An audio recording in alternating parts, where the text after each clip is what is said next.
One of the last battles fought in Europe during World War II, Castle Itter is often called the strangest battle in history. It was the only battle where the Americans and Germans sided together to fight other German forces. Designed by David Thompson and released by DVG, the game depicts an American tank crew, along with American infantry, reaching Castle Itter, which surrendered during the dying days of the war.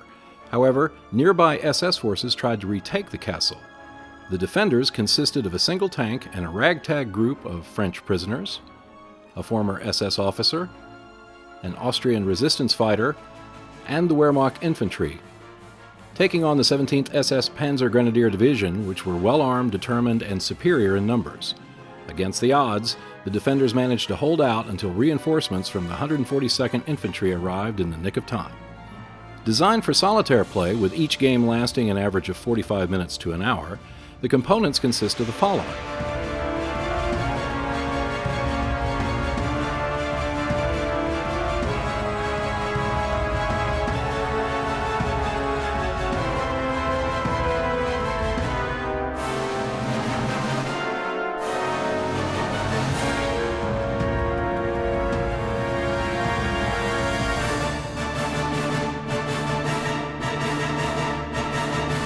Setting up consists of placing the map board and putting most of the counters nearby where they can be easily accessed during the game. Place the 5 French prisoners in the cellar. The remaining defenders are placed off the board. The prisoners cannot take any actions until all 20 defenders have been placed on the board during the course of the game. Place 1 SS rifleman on each of the numbered circles on the board. For your first game, it is recommended that you do not use the tactical cards. After that, you should know the system well enough to incorporate them into future games. The game itself consists of a defender's phase, in which 5 actions may be taken by those defending the castle, and the SS phase, where they can play up to 3 SS cards for their turn. During the defender's phase, you may take up to 5 actions which may exhaust a defender, which include the following: attack, suppress, move within a location, move to a new location, or take a special action such as a command or escape.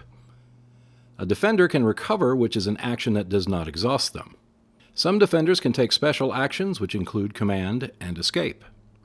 With all defenders other than the French prisoners starting in supply, not including those in reserve, you can take an action which moves them from supply to any open combat position.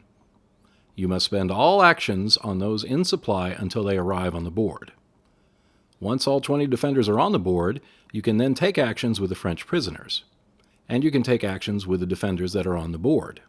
In addition to actions, you can take advantage of the attributes your defenders have in the game. They are marked on the soldiers you control, and they may include inspire, low morale, reinforcements, tank crew, and so forth. Once you have completed all actions, the SS will have its turn. The cards the SS side draws will dictate their actions, which may include the following: attack, destroy the tank, place new counters, fire additional weapons, disrupt defenders, and more. Your goal as defender is to score points as noted in the victory conditions.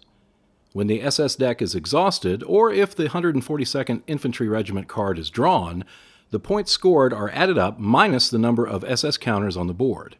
If the final score is 1 or more, the defender wins. Otherwise, the defender loses. It is also possible for the defender to lose the game if any SS counter advances beyond the end of its track. Although Castle Itter is primarily designed as a solitaire experience, there is a 2-player variant that allows one side to take over the SS forces while the other defends the castle. To play with 2 players, you will need to do the following: add the SS Sturm card Competitive to the number 1 deck. Sort tactical cards by the number on the lower right. Shuffle tactical card decks separately and place them face down. Remove the top 2 cards from the 1 deck in the game. Remove the top 3 cards from the 2, 3, and 4 decks from the game. Stack the decks from 1 to 4 with 4 at the bottom. Draw 4 cards from the SS deck and 3 cards from the tactical deck at the beginning of the first turn. Choose 3 cards from the SS deck draw and stack them in the order in which they will be used during the turn. Place a single card drawn from the tactical deck next to the stack of SS cards. After placement of the cards, draw 3 new SS cards and 1 tactics card. The defender may now start their phase. As the SS player, you must choose to play the reinforcements and the 142nd Infantry Regiment cards. You cannot keep either one of them. During the beginning of the SS phase, reveal the Tactics card. Apply the effect for the rest of the turn. You resolve the 3 SS cards that were chosen from top to bottom. If the game ends because the SS deck becomes depleted, there will still be 1 SS card and 2 Tactics cards remaining.